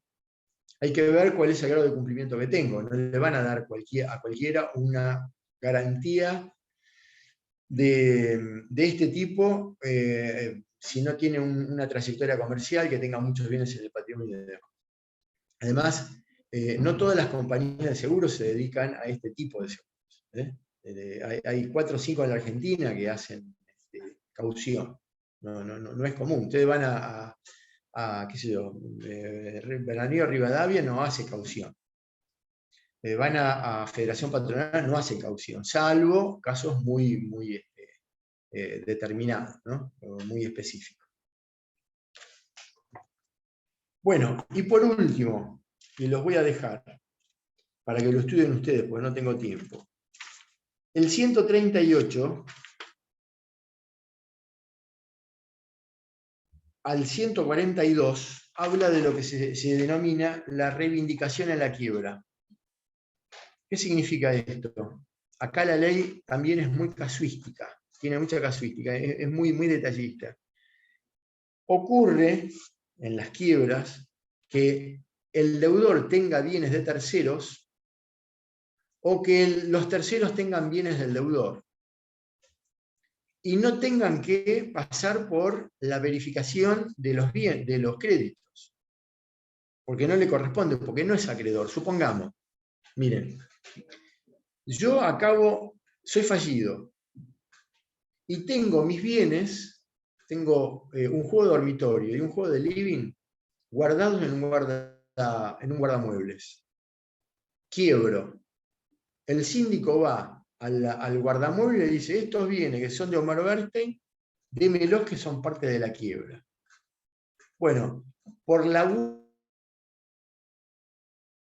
guarda de esos bienes en la guardería, que yo no pagué, el acreedor, el guardamuebles, ¿qué hace? Viene a verificar el crédito, como cualquier acreedor. Ahora, a la inversa, yo tengo bienes como tercero, como fallido, tengo bienes que son de un tercero, y yo soy el guardamueble, y soy un guardamueble fallido. Cuando viene el dueño de los muebles, no tiene que venir a verificar el crédito, porque no, es el dueño de los muebles, dice el síndico, señor síndico, señor juez, estos bienes que tiene la guardería son míos, no tengo que verificar el crédito, devuélvamelos. No quiero nada. Yo solamente los tenía en guarda. No es que me dé dinero. Es una obligación de dar. Ahora, si esos bienes están, se los devuelven. Si no están, volvemos al esquema anterior del 126, que son la verificación del crédito con la justipreciación de la obligación. Puede ser que esos bienes ya no existan, puede ser que ya hayan incendiado, puede ser que hayan sido robados, pero si los bienes están, ese tercero no es acreedor del fallido. Bueno, todo este sistema de la reivindicación en la quiebra, cuando se han entregado documentos para transmitir o no el dominio. Les doy otro ejemplo, me quedan unos pocos minutos. Una concesionaria de autos recibe un auto, último modelo, la nueva versión de la camioneta tal. Se la manda a la fábrica, solamente para que la exponga al público. No se le da con el ánimo de transferir el dominio a la concesionaria. Quiebra la concesionaria. La fábrica retira el auto porque es de la fábrica, no era del fallido. No se lo entregó con el ánimo de transferir el dominio, era solamente para mostrarla porque sacó un nuevo modelo. ¿Se entiende? Puede ser que se le haya mandado con el ánimo de transferir el dominio para decirle, escúcheme, le mando 5 autos de este nuevo modelo, véndalos. Acá tiene toda la documentación. Ahí se mandó documentación para transferir el dominio, ahí hay verificación de crédito. Bueno, todo este sistema de derechos de terceros, la reivindicación en la quiebra, o sea, reivindicar bienes que se encuentran en el poder del fallido, están en esto de estos 4 artículos extremadamente detallistas, puntillosos, hasta el 142. No es difícil, no, para nada, no tiene ninguna dificultad, pero si al estudiarlos las encuentran, nos escriben y nosotros les vamos a aclarar las dudas, ¿sí? Muy bien. nos vamos a ver. La clase que viene yo mandé un aviso en la cátedra virtual que dice, el martes que viene, la primera hora de 12 a 13 se toma el parcial. Como siempre, ustedes saben que pueden entrar en cualquier momento. Pero a la 1 se cierra.